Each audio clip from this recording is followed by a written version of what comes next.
సహాయపడుకోవచ్చారు, ప్రతి కోరికలు తెలుసుకొచ్చారు. అందుబట్టి హృదయపూర్వకంగా ఆరాధిస్తూ వనాలు స్తోత్రాలు చూస్తున్నాం. అంతమాత్రం కాకుండా ప్రభావితండి సమపక్షంగా ప్రజలున్నాను. మీరు చేస్తూ వచ్చిన ప్రతి గొప్ప కార్యం అంతటికి ఇక్కడ ఉన్నటువంటి ఈ గ్రామంలో ఉన్న ప్రజల ప్రభావ రక్షణ నడిపించడానికి ప్రభావ మీ దాసులను తీసుకొచ్చి జరిగిస్తున్న పరిచయం కొరికి, అలాగే వారి ఆత్మీయ క్షేమం కొరికి, తెలిసినటువంటి సంఘం కొరికి, సహవాసం కొరికి హృదయపూర్వక ఆరాధిస్తూ మీకు స్తోత్రాలు వందనాలు. మీరు చేస్తున్న సేవలు ఏదో వారు ఏమేమి ప్రస్తుతి ఆరాధన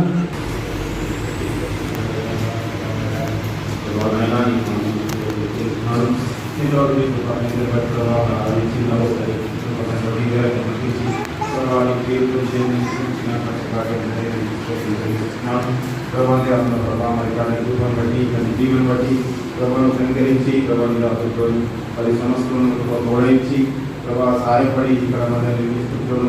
ప్రభావం నిర్మించుకొని కనపరిచి మయపరిచి కొనియాడి హెచ్చించుకుని ప్రభావాన్ని సహాయం చేసిన స్తోత్రం చెల్లిస్తున్నాము. ఇక్కడ స్థానికంగా ప్రభావాన్ని సహోదరులందరికీ అర్థం చేసుకుని ప్రభావ ఈ విధంగా ప్రభావ ఆత్మీయంగా అభివృద్ధి చెంది మయపరిచి కొనియాడి చేస్తున్నారు. సహాయపడమని ప్రభావ మరి తండ్రి మనకి వందలు తెలుసుకుంటున్నాము. వారిని ప్రభావాన్ని పాత్ర రాబడుతుందిగా ప్రభావ సహాయపడి చూపించి ప్రభావ ధన్యవాదాలు తీసుకోమని ప్రభావాన్ని చేస్తున్నాము.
దేవుని యొక్క వాక్యం దయచేసి ఎవరు మాట్లాడుతూ పిల్లలు అలా చేయకుండా చూసుకోండి.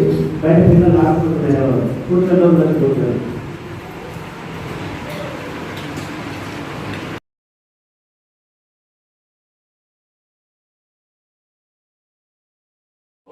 చాలమ్మా చాలు. ఈ మాట గమనించండి. ఎక్కడి నుంచి వస్తున్నారంట? కోరేష్ ఏలుబడిగా ఉన్నారు. ఎవరు? మనమే, దేవుని ప్రజలైన వారు, దేవుని బిడ్డలు. ఎక్కడున్నారు? బహుళ దేశంలో ఉన్నారు. 126వ కీర్తన అదే చదివించారు. చెరలో ఉన్న మనం, చెరువు నుంచి తిరిగి వస్తుంటున్నాం. వాళ్ళు అనుకుంటున్నారంట దేవుడు గొప్ప కార్యం చేశారయ్యా. వీళ్ళు ఎన్ని రోజులు ఉన్నారంట చెరువులో? ఎన్ని రోజులు, ఎన్ని వారాలు, ఎన్ని సంవత్సరాలు? త్వరగా 70 సంవత్సరాలు. 20 అధ్యాయం 12 ప్రకారం 70 సంవత్సరాల పాటు చెరలో ఉన్నారు. ఈ మొదటి వచనంలో జరుగుతున్న మొట్టమొదటి మాట, దేవుడు తన వాక్యమును ఏం చేస్తున్నాడు? కోరేషును ప్రేరేపించాడు, ఇర్మియాను ప్రేరేపించాడు, దానియేలును ప్రేరేపించాడు. అదే ఏంటండి ఇప్పుడు సంబంధం ఎక్కడున్నారు? నేను చెప్పి అర్థమవుతున్నాయా? కోరేష్ ఎక్కడున్నాడు? దానియేలు ఎక్కడున్నాడు? ఇర్మియా ఎక్కడున్నాడు? మొట్టమొదటిగా ఇర్మియా గ్రంథం 25వ అధ్యాయంలో దేవుడు ఏమని రాశాడు? ఇర్మియా ద్వారా పలకబడిన తన వాక్యములను చూసుకొచ్చారు. చదవండి. ఇర్మియా గ్రంథం 25వ అధ్యాయము 12వ వచనం చదవండి. యెహోవా వాక్కు ఇదే, 70 సంవత్సరం గడిచిన తర్వాత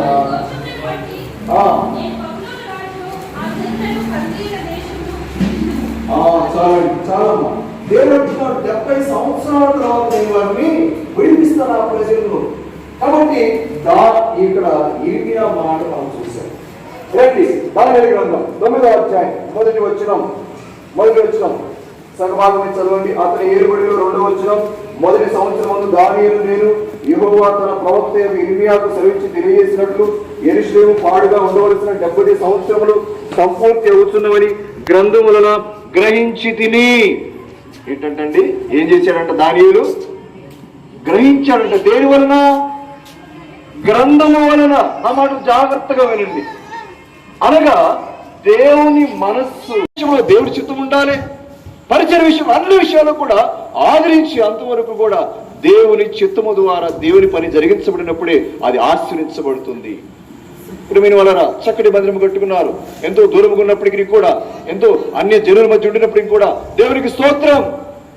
దేవుడు మాట్లాడుతున్న మాట ఏంటంటే ఏకైక మాట, ఈ మందిరములో దేవుని చిత్తము జరిగించబడని దేవుడు ఆశపడుతున్నాడు. ఇర్మియా గ్రంథం 1వ అధ్యాయం 12వ వచనం ప్రకారం నా వాక్యము నెరవేర్చుటకు నేను ఆతరపడుచున్నాను.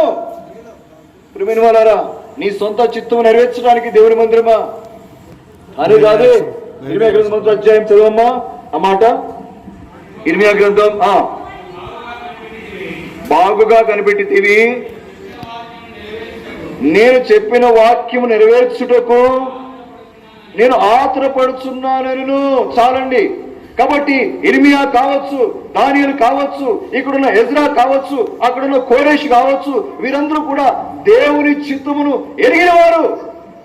ఎంత ఆశ్చర్యమైన విషయం అండి. దేవుని చిత్తము లేకుండా దేవుని పని ఎలా కొనసాగిస్తాం? ప్రార్థించండి. దేవుని చిత్తము కనుక్కోవాలి. దేవుని వాక్యం ఉండాలి. అక్కడ దేవుని వాక్య ఆధారం ఉండాలి. ఎందుకు వస్తున్నావు సేవకి అని అంటే చెప్తారు. ఏమంటారు? ఎందుకు వస్తున్నావు సేవకి, ఎందుకు వస్తున్నారు అని అన్నాం అనుకోండి. వాళ్ళు చెప్తుంటారు. ఏమని చెప్తుంటారు? ఖాళీగా ఉన్నామండి, దేవుని పని చేస్తే ఆత్మలు రక్షించబడతాయి కదా. ఎవరు కాదన్నారు? విశ్వాసకుండి చేయి, సంఘ పెద్దకుండి చేయి, బాధ్యతల సోదరుకుండి చేయి. పిలుపు వేరు, సమర్పణ వేరు. అర్థమవుతుందా? దేవుని చిత్తము అనేది దేవుని మందిరము కట్టుటలో ప్రధానమైన పాత్ర పోషిస్తుంది. దేవుని చిత్తము లేకుండా ఒకవేళ కట్టారనుకోండి, అదేమవుతుందో తెలుసా? తారుమారు. చెప్పండి, ఎక్కడుందా మాట? ఎక్కడుందా మాట? త్వరగా ఆదికాండము 11వ అధ్యాయము చదవండి. ఆదికాండం 11వ అధ్యాయం. కనుక మనము దిగిపోయి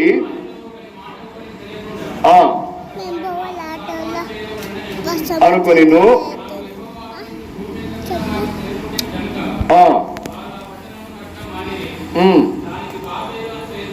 దానికి బాబేలు అను పేరు పెట్టి, దానికి బాబేలు అంటే ఏంటంట? తారుమారు. కాబట్టి మొట్టమొదటిది నేను జ్ఞాపకం చేస్తున్న అంశం ఏంటంటే దేవుని చిత్తము అనేది దేవుని మందిరము కట్టుటలో, గొప్ప మందిరము కట్టుటలో ప్రధానమైన. ప్రేమిన వాళ్ళారా, ఈ మాట నీ మనసులోకి తీసుకురండి. దేవుని చిత్తం లేకుండా నీళ్లు కట్టొద్దు. దేవుని చిత్తం లేకుండా వివాహం చేయవద్దు. దేవుని చిత్తము లేకుండా ఏ పని చేయొద్దు. ఒకరిని అడిగాను, ఒరే నాయన ఎందుకు పెళ్లి చేసుకుంటున్నావు? ఓయ్య నువ్వు ఏమి ప్రార్థన చేయలేదు, పాడు చేయలేదు, ఎందుకని ఈ పెళ్లి చేసుకున్నావు నువ్వు అంటే, అన్న నాకు బాగా సమాధానం ఉందన్న అన్నాడు. ఏం సమాధానం చెప్పయ్యా అంటే, ఏం వాక్యం ఏమైనా ఆధారం ఉందా, ఏం చెప్పు అంటే, వాక్యం లేదు కానీ నాకు లోపల ఎస్ అని కనపడుతుంది అన్నాడు. లోపల అంటే ఏంట్రా, ఎక్కడ లోపల అన్నాడు. ఈయన హృదయం లోపల కనపడుతుందంట.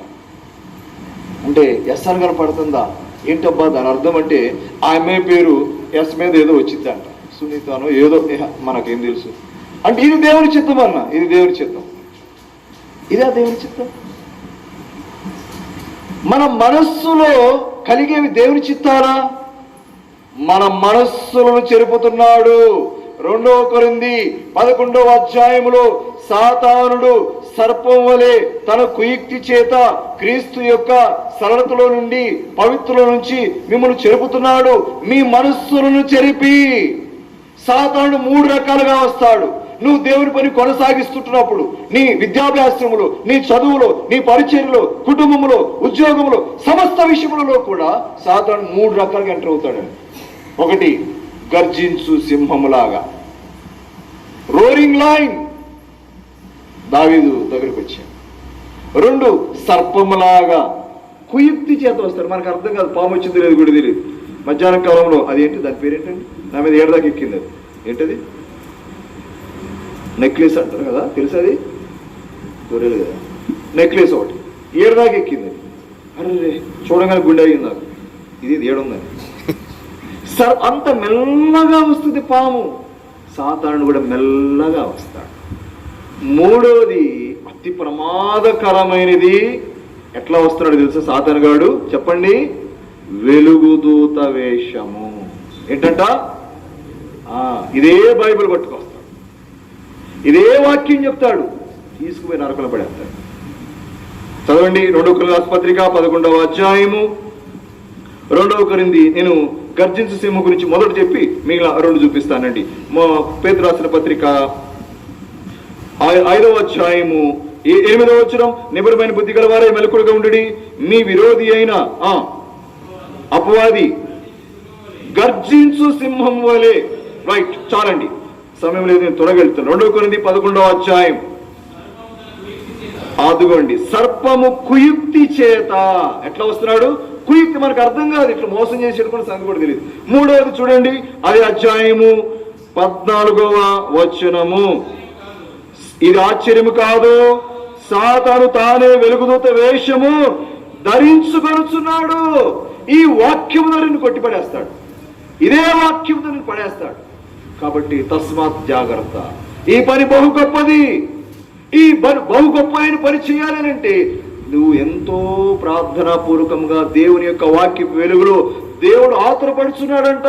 తన వాక్యం నెరవేరాలని, తన చిత్తం నెరవేర్చాలని ఎక్కడో కోరేషు తీసుకున్నాడు దేవుడు. ఎవరినంట, కోరేషు. ఎవరా కోరేషు? ఎవరండి కోరేషు? ఒక అన్యుడైన రాజు. ఆయనకు అసలు దేవుడు అంటే తెలియదు, దేవుని మందిరం అంటే తెలియదు, ఏం తెలియదు. దానియేలు గ్రంథంలో 4 రాజులు ఉన్నారు. ఒకడు నెబుకద్నెజరు, తర్వాత 2వ రాజు దర్యావేషు, తర్వాత బెల్షస్సరు, దాని తర్వాత కోరేషు. ఈ కోరేషు సమయంలో దేవుడు ఏం చేశాడంటే, కోరేషును లేపి, పో నా చిత్తమంతి నెరవేర్చేవాడ, పో నా మందిరం కట్టాలి. 44వ అధ్యాయం యెషయా గ్రంథం 28వ వచనం. యెషయా గ్రంథము 44వ అధ్యాయము 28వ వచనం చదవండి బిగ్గరగా. నా మంద కాపరి నా చిత్తమంతయు నెరవేర్చువాడని చెప్పువాడు నేనే. యెరూషలేముతో నీవు కట్టబడదవనియో, దేవాలయమునకు పునాది వేయబడిననియో నేను చెప్పుచున్నాను. 4వ వచనం, నా సేవకుడు యాకోబు నిమిత్తం మందిరమును నువ్వు కట్టించగలగాలి. ఇది మొట్టమొదటి. 2వ దగ్గరికి పోదాం రండి. ఎజ్రా గ్రంథం, ఎజ్రా గ్రంథము 3వ అధ్యాయము 1వ వచనం. త్వరగా 7వ నెలలో ఇశ్రాయేలీయులు తమ తమ పట్టణంలోకి వచ్చిన తర్వాత జనులు ఏక మనస్సు కలిగిన వారై యెరూషలేములో కూడి, ఆ చివరి వాక్యం చూడండి, ఆ జెరుబ్బాబెలు అతని సంబంధులను లేచి దైవజనుడు మోషే నియమించిన ధర్మశాస్త్రముందు రాయబడి ప్రకారముగా దహన బలులు అర్పించుటకై ఇశ్రాయేలు దేవుని బలిపీఠమును కట్టిరి. మొట్టమొదటిది దేవుని వాక్యము లేక దేవుని చిత్తం. రెండవది ఏం కావాలి చెప్పండి? ఏం కావాలండి? అయ్యో ఇప్పుడే చదివాండి. అవునండి, ఏం చదివాం? ఇప్పుడు ఒక మాట చదివాం. వాక్యం చదువుతుంటే చెవిలో గుండా బుర్రలోనికి వెళ్ళిపోయి, బుర్రలో నుంచి హృదయంలోనికి వచ్చి, హృదయంలో నుంచి ప్రతి కణంలోనికి వెళ్ళిపోయింది. చదవకుండా నోరు మూసుకుంటూ, చెవులు మూసుకుంటూ, కళ్ళు మూసుకుంటూ, హృదయం మూసుకుంటే వాక్యం ఏమెళ్తుందండి? వాక్యము చదివే వారికి మాత్రమే వాక్యం ఎంతో పెద్దగా స్పష్టంగా చదువుతున్నారు సోదరులు, అక్క. చాలా సంతోషం. వాక్యం చదవలేకపోతే దిగులు పడద్దు, చాలా జాగ్రత్తగా వినండి. ఎట్లా జంతువులు శబ్దం వినేటప్పుడు గమనించారా? ఎట్లా ఉంటాయో చెవులు ఎట్లా వస్తాయి అట్లా. కుక్క చెవులు చూశారు ఎప్పుడన్నా? అల్ట్రాసౌండ్స్ కూడా ఉంటాయి, అతిధ్వనులు. ఎక్కడో స్పేస్లో, ఎక్కడో ఆకాశంలో సౌండ్లు మనకి వినపడతావు, కానీ వాటికి వినపడతాయి. కాబట్టి దేవుని వాక్యం చదువుతున్నప్పుడు చెవుల్లోకి వెళ్ళిపోవాలి. ఇప్పుడు ఈ బలిపీఠం కట్టారంట. రెండవదిగా ఏం కట్టారు చెప్పండి? గొప్ప పనికి కావాల్సిన రెండవ సాధనం ఏంటి? బలిపీఠం. ఈ బలిపీఠం ఏం జ్ఞాపకం చేస్తుంది? 3 విషయాలు త్వరగా చెప్తా. 1, అర్పణ. ఏంటంట? ఆ బలిపీఠం మీద ఏముంటుంది? నిర్దోషి అయిన ఒక గొర్రె పిల్ల. కనుక మొట్టమొదటిగా వారు కట్టింది ఏంటంటే ఆ వాక్యం తీసుకున్నారు. రెండవది వాడు కట్టింది ఏంటంటే బలిపీఠం కట్టారు. ఆ బలిపీఠంలో మొట్టమొదటి మాట ఏం చెప్పాను? ఏం జ్ఞాపకం చేస్తుందంట? అది అర్పణ. అర్పణ అంటే చెప్పే కదా, ఒక గొర్రెపిల్ల తీసుకొచ్చి బలిగా అర్పించడం. ఆ గొర్రెపిల్ల ఎవరంట? యేసు ప్రభువే. యేసు ప్రభువే ఆయన బలిగా అర్పించబడుతూ వచ్చాడు. కనుక ఈ అర్పణ నీ జీవితంలో శ్రేష్టమైన దేవుని మందిరానికి తీసుకొని రావాలి. పాడైపోయిన డొక్కు సైకిలు, పనికిరాని టీపాయిలు, పనికిరాని టేబుళ్ళు, ఇవే మందిరానికి సమర్పించుకునేది. ఏమండి? ఏం అర్పణ తేవాలి చెప్పండి? ఏమండి? ఏమర్పణ? శ్రేష్టమైన తీసుకొని రండి. లేకపోతే ఆ కుట్టిని అక్కడ పడేసుకో. ఎందుకు? నీకు పనికిరాని దేవుడు పనికి వచ్చిందా? కయ్యూను అర్పణ, హేబేలు అర్పణ, ఏది బాగుందంట దేవునికి? రెండు అర్పణలేగా. ఏం కుంటి కాలితే ఏం పోయిందంట? ఒక కాలు లేకపోతే కాలు వేసుకోలేడా పాస్టర్ గారు? ఏమంట? సంఘంలో బోల్డ్ డబ్బు ఉందిగా, ఇంత టేబుల్ ఎత్తుంటే ఒక కాలు వేసుకోలేడా? ఒక చెక్క ముక్క కొడితే అయిపోయిందిగా. వద్దు. లోపముతో కూడింది దేవునికి అవసరం లేదు. బలుల విషయంలోని లోపముతో కూడిన అనేకమైన జంతు బలుల ద్వారా ఎవరి పాపములు క్షమించబడకపోయేసరికి దేవుడే తన కుమారుడైన యేసు క్రీస్తు ప్రభువారి ద్వారా ఆ బలి అర్పణ ఒక్కసారి అర్పించబడడం ద్వారా మనం సంపూర్ణులుగా చేయబడ్డాం. చదవండి హెబ్రీయులకు రాసిన పత్రిక 10వ అధ్యాయము. త్వరగా రండి. హెబ్రీయులకు రాసిన పత్రిక 10వ అధ్యాయము 10వ వచనం. యేసు క్రీస్తు యొక్క శరీరము ఒక్కసారియే అర్పింపబడుట చేత ఆ చిత్తమును బట్టి మనము పరిశుద్ధపరచబడి ఉన్నాము. ఇంకొంచెం కిందికి రండి. 13వ లేక సంపూర్ణంగా చేసిండు 14వ వచనం. 14 ఒక్క అర్పణ చేత ఈయన పరిశుద్ధపరచబడి వారికి సదాకాలమునకు సంపూర్ణంగా చేసినాడు. This is the offering, perfect offering. దీనికి మించిన అర్పణ ఒకటి ఈ ప్రపంచంలో లేదు లేదు లేదు. Complete offering. బలిపీఠ మీదకి వస్తున్నప్పుడు ఎట్లా వస్తున్నావు? ఏమి తీసుకుని వస్తున్నావు? అది లోపముతో కూడిందా? దేవుని సన్నిధికి వస్తున్నప్పుడు ఏమని నువ్వు తీసుకుని వస్తున్నావు? ఎటువంటి అర్పణ? లోపముతో కూడినవి, పనికిరానివి, తక్కువ ఉన్నవి. అననీయ సప్పిర అర్పణ తెచ్చారు. కొంత దాచిపెట్టారు, కొంత తెచ్చారు. ఎవరు దాచుకోవద్దన్నారు? దాచుకో. మొత్తం నీ కడుపులో తీసి పెట్టమని అంటలేదుగా దేవుడు. ఎందుకు అబద్ధం చెప్పాలి? పిసినారితనం, సొంత ఆలోచనలు, శరీరం సాతాను వాడిని ప్రేరేపించి అబద్ధం ఆడినట్లు చేస్తూ వచ్చింది. ప్రియమైన వాళ్ళు గుర్తుంచుకోండి, దేవుని మందిరములో నువ్వు తీసుకొచ్చే అర్పణ శ్రేష్టమైనదిగా ఉండాలి, పర్ఫెక్ట్గా ఉండాలి. దేవుడు ఉప్పొంగిపోతాడట అంటే అర్పణ చేసి. అందరూ బోల్డ్ డబ్బులు వేస్తా ఉంటే ఒక విధవరాలు వచ్చి ఎన్ని వేసిందంట, లూకాసు వార్త 21లో మొదటి వచనం ఉంటుంది, 2 కాసులు వేసింది. ఏంటి ఆ 2 కాసులు ఈజ్ ఈక్వల్ టు? యేసు ప్రభు దానికి ఒక మాట అన్నాడు, చెప్పాలి త్వరగా. తన జీవితం కాదు, వెరీ గుడ్, తన జీవనం. అది లేకపోతే చచ్చిపోయింది, అది లేకపోతే ఆ బతకదు. రేపు ఉదయాన్నే ఈసారి ఇస్తాడే దేవుడికి, ఏమ్మా నెల జీతం వచ్చింది, ఈసారి ఇస్తా. లేదు, నీ జీవనమంతా వెయ్యి. ఒక విధురాలు ఉంది, కుమారుడు ఉన్నాడు. ఈరోజు అప్పం చేసుకుని ఉంటాయి, ఒంటికి, పంటికి, ఇంటికి. 3 ఏంటికి చెప్పండి? ఒంటికి, తర్వాత పంటికి, 3 ఇంటికి. ఏందా ఇంటికి? దానికి రంగులు, దీనికి ముక్క, దీనికి ఏమో బట్టలు. ఏసుప్రభు వేడి ఏమన్నాడు? ఏసయ్య 11 గంటలకు వస్తాం. అప్పటికే అంత అయిపోయింది. వీళ్ళంతా వెళ్తా ఉంటా, వస్తూ ఉంటాం, ఐగురు వస్తూ ఉంటాం. నేను వద్దామనుకున్నానన్నా, కానీ బంధువులు వచ్చారు, వాళ్ళని తీసుకొద్దామని నేను ఆగా. నాకు చెప్పిందన్న చక్కగా మంచి బట్టలు. ఎంత దుఃఖకరమైన విషయం, ఎంత బాధాకరమైన విషయం. ఒకసారి ఒరే క్రిస్మస్లో ఏ నాటకాలు వేస్తావు? నాటక స్కిట్ వేస్తా ఉన్నారు, సెమీ క్రిస్మస్. చెప్పు ఏమి వేస్తున్నారు, ఏంటి పాత్రలు చెప్పు. మరి తల ఉంది, యేసేపు ఉన్నాడు, యూదా ఉన్నాడు, జ్ఞానులు ఉన్నారు, గొల్లలు ఉన్నారు, దేవదూత ఉంది, అందరూ ఉన్నారు. అయిపోయింది, అంతే, ఇంకెవరు లేరు. క్రిస్మస్ అంటే ఏంటండి? ఇంకెవరు కావాలి? ఇంకొక పాత్ర ఉంది, చెప్పరే. ఇంకెవరు? అదుగుదుగు యేసు ప్రభు లేకుండా క్రిస్మస్ చేస్తున్నాడు ఆయన. ఇంకా పాత్రలు చెప్పరా అంటే ఇంకేలేవన్నీ ఇంతే. ఇదే అంటే యేసు ప్రభు లేకుండానే క్రిస్మస్ నాట్ స్కిట్స్. ఎన్నోసార్లు మన జీవితాలు అలా తగలబడుతున్నాయి. అది సరైన అర్పణ కాదు. క్రీస్తు లేకుండా, క్రీస్తు చిత్తము లేకుండా, క్రీస్తును సంతోషపరచకుండా, సంపూర్ణమైన ఈవి దేవునికి ఇవ్వకుండా, సంపూర్ణమైన అర్పణ ఇవ్వకుండా, నీ జీవితాన్ని సంపూర్ణంగా బలిగా అక్కడ అర్పించుకోకుండా అది గొప్ప పని చేయలేను. దేవునికి ప్రాముఖ్యత ఇవ్వడం వల్ల there is no second.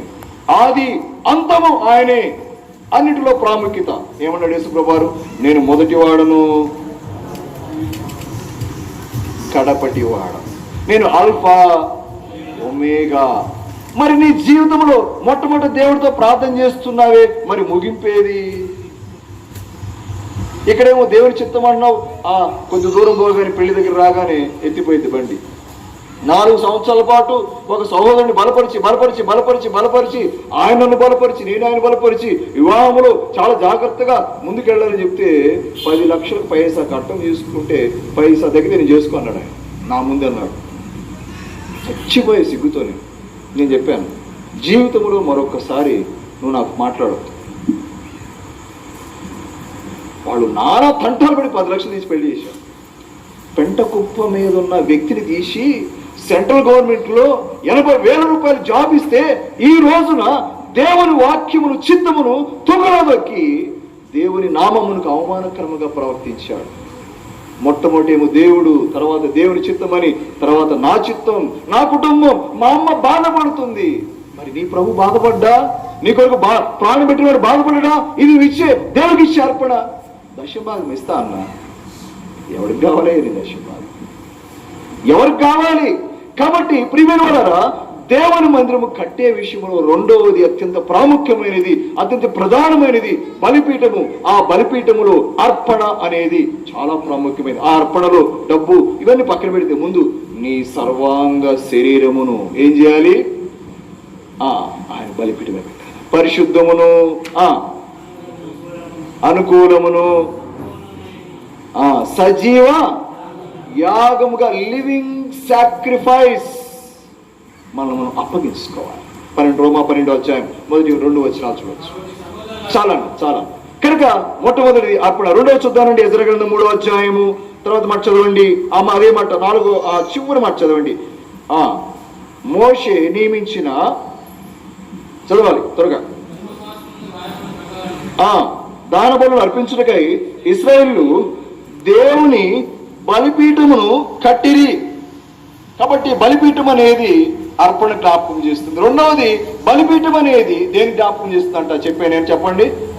Very good, excellent, బాగా ఫాలో అవుతున్నా. ప్రార్థన.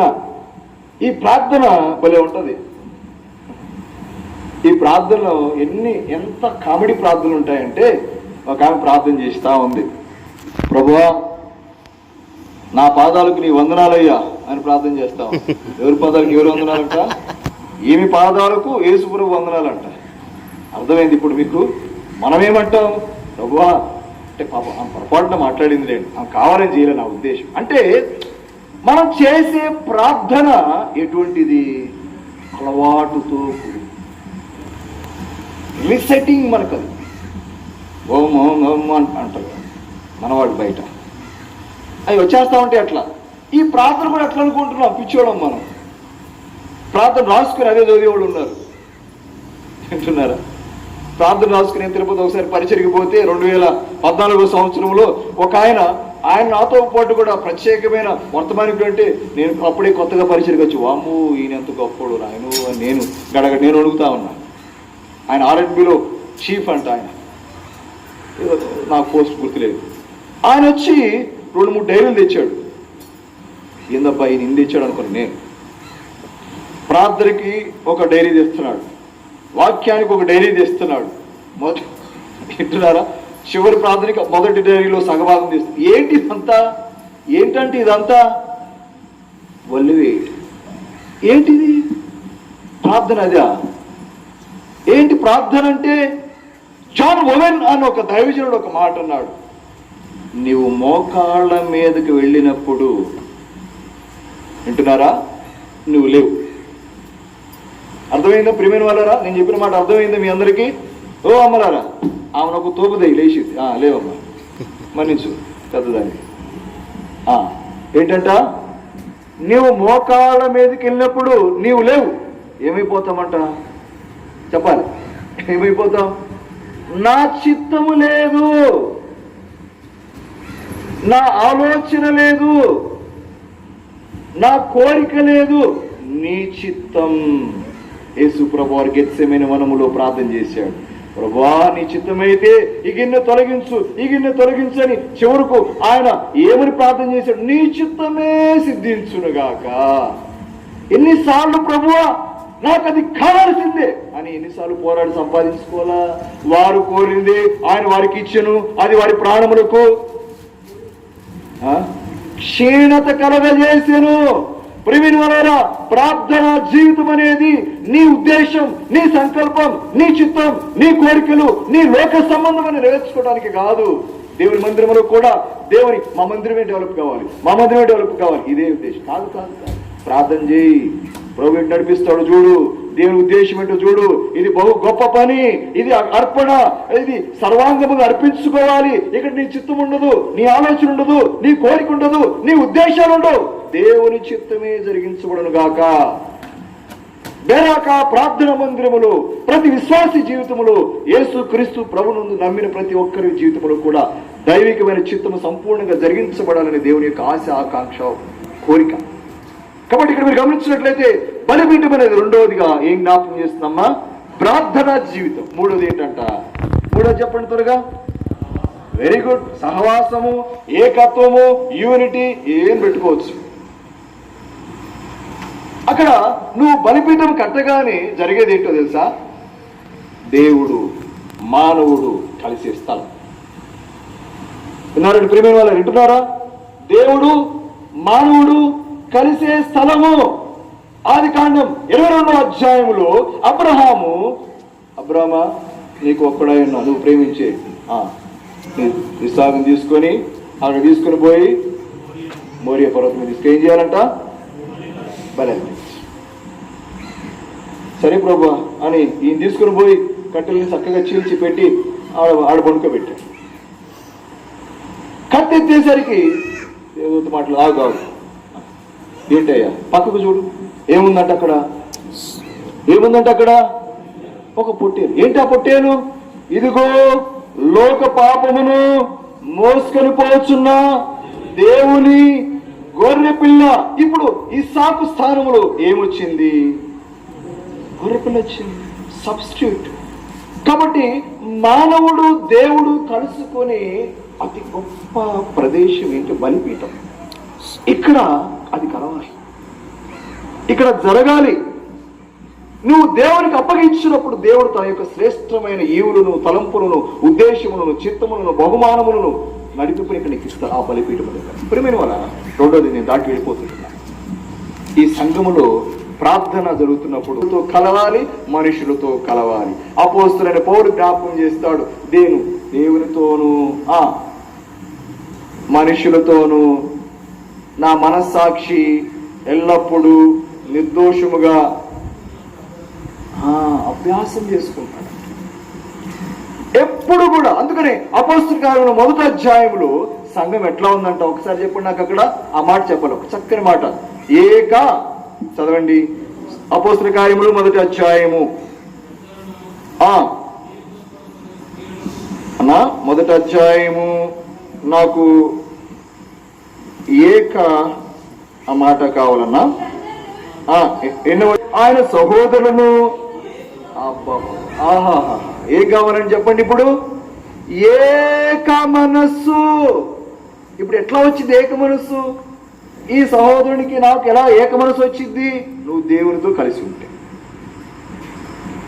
అర్థమైందా? ప్రభువుతో కలుసుకుని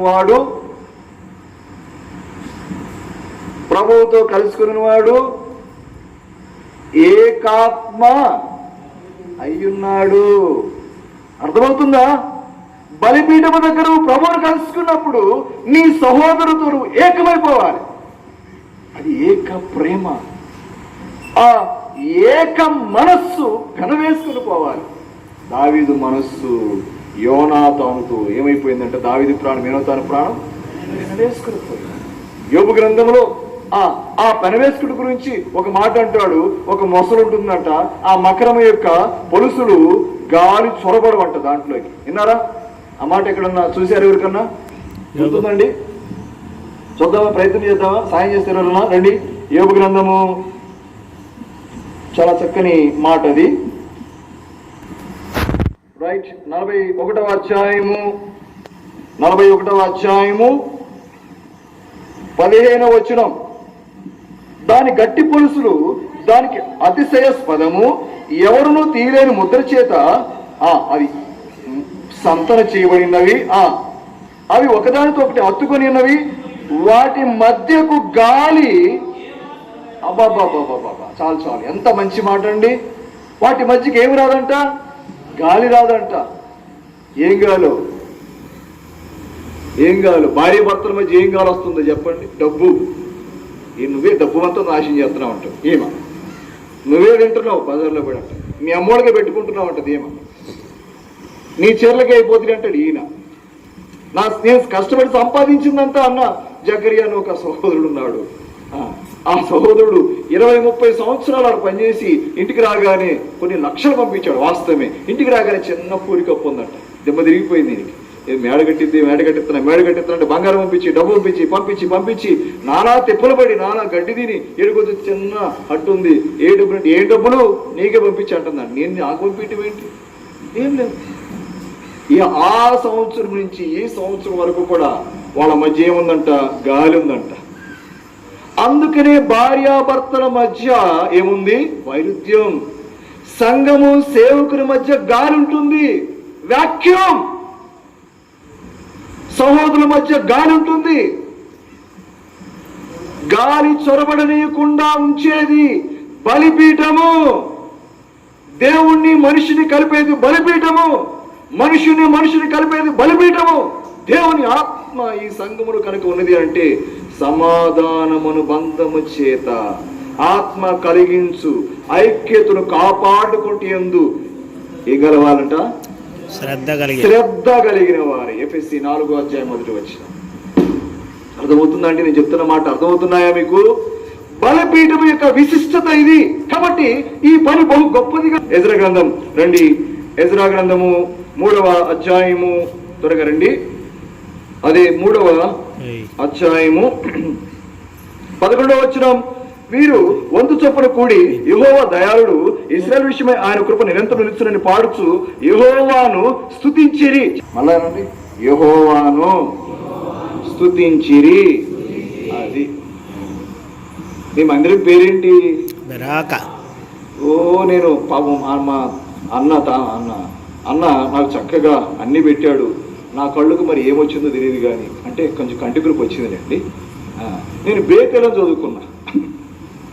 అప్పటికి అన్న కూడా చెప్పాడు బేరాకాయ అంటే. నేను రాసుకున్నా.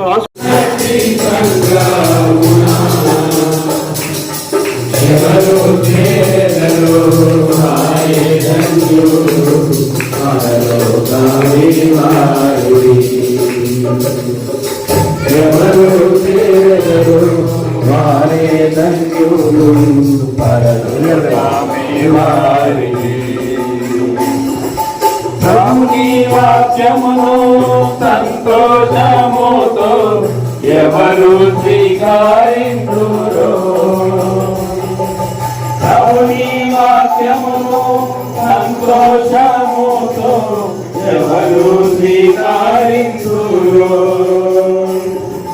ప్రకటించేదారు అమాయకులు బాప్తిస్మమునందున, ప్రకటించేదారు అమాయకులు బాప్తిస్మమునందున. యేసు ప్రభువు తన రక్తమిచ్చి ఉన్నతి సంపాదన ఎవరు చేదరు వారే ధన్యులు పరలోకాని వారి. ఎవరు చేదరు వారే ధన్యులు పరలోకాని వారి.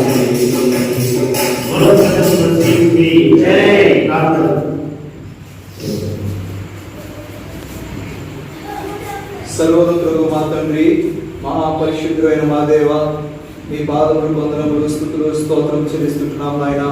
మరొకసారి ఈ యొక్క నా తండ్రి 18వ వార్షికోత్సవ సందర్భంగా ఈ బేరాక మందిరమును నాయన ఈ యొక్క మందిరముగా ఇచ్చిన ఈ చిన్న రూమ్ కూడా దీవించి ఆశ్రయించమని వేడుకుంటున్నాం. నీ అనాది కాల సంకల్పం చొప్పున నీ బిడ్డలు మీరు ఇక్కడ ఏర్పాటు చేసుకొని సజీవన ఆలయంగా చేస్తూ దేవ భౌతిక ఆరాధించడానికి ఇచ్చిన చక్కని మందిరముకే స్తోత్రాలు. జరిగించబడుతున్న పరిచయం బట్టి మేము స్తుతిస్తున్నాం దేవా. ఈ పని బహు గొప్పది కనుక దేవ నీ నామ మహిమ కొరకై ఇక్కడున్న వారందరూ కూడా ప్రార్థన జీవితంతో వాక్యం పెరుగుతూ నా తండ్రి బలిపీఠమే అనుభవంతో, అంతేకాకుండా ఆరాధన అనుభవంతో కూడా ఇక్కడ నమ్మకంగా సేవ చేయనట్లుగా అనేక మంది రక్షణాత్మకమైన జ్ఞానం కలిగిన వారిని ఈ ప్రాంతంలో లేకున్నట్లుగా వేరే కార్యం జరిగించండి దేవా. దీని ద్వారా అనేక మంది వేరు విషయం ఎదుర్కొన్నట్లుగా అనేక మంది వేరు తిరుగుతున్నట్లుగా వేరే కార్యం జరిగించమని, పరిశుద్ధపరచమని, పవిత్రపరచమని దేవ మీ పరిశుద్ధ రక్తమైన ప్రోక్షణ కోరుకుంటూ దేవ ఇక్కడ నిత్యము కూడా నివాసం ఉండమని యేసుక్రీస్తు ప్రభువారి పరిశుద్ధమైన నామములో విశ్వాసంతో ప్రార్థించడానికి వేడుకుంటున్నాము తండ్రి. ఆమేన్. అపోస్తలుల బోధనను ప్రభుని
పరిచయంలో ప్రభు సహాయపడ్డాడు.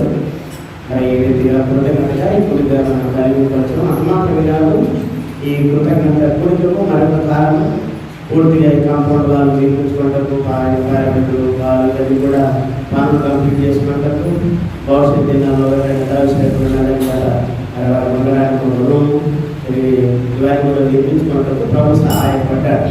వీటన్నిటిని బట్టి ప్రభువును స్థుతించినట్టుగా ప్రభు నామమును ప్రతిష్ఠించుకున్నట్టుగా ఈ దినం ఈ గుడిగా కలిగిపోయాం.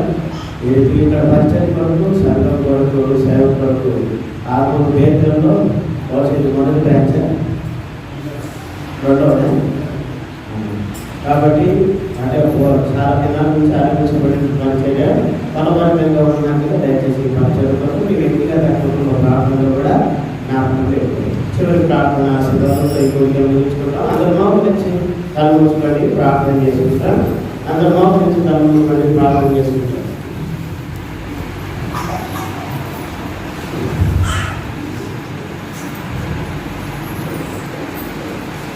పరిశుద్ధమైన ఆ తండ్రి, ఘనమైన శ్రేష్టమైన పరిశుద్ధమైన నామం దగ్గర తిరిగి చేరవస్తున్నాం.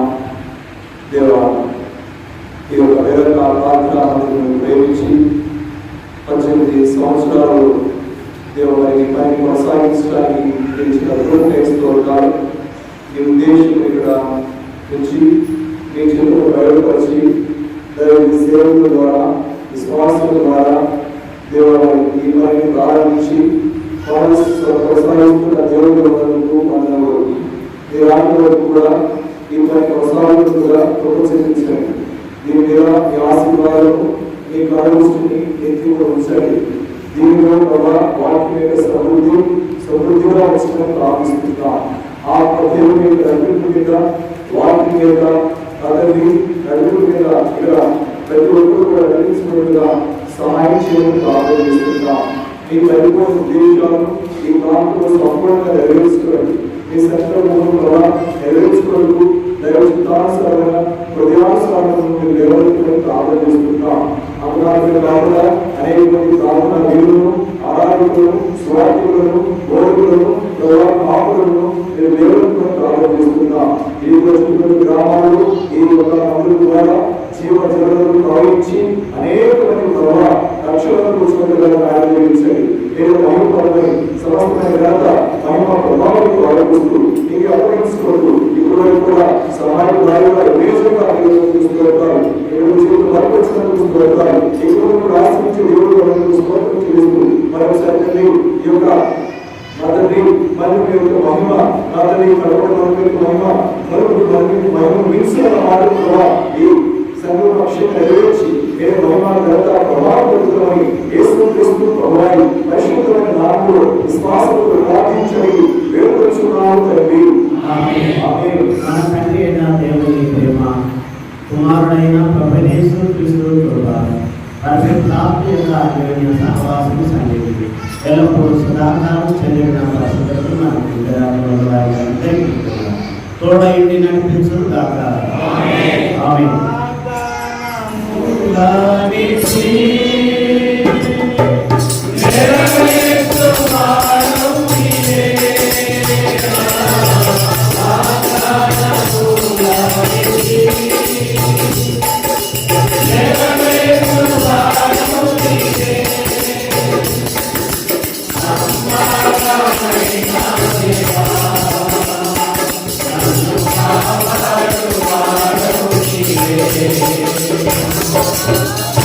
I'm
విరుద్ధిగా మరి తల్లిదండ్రులు కలిసి తోడొచ్చునండి.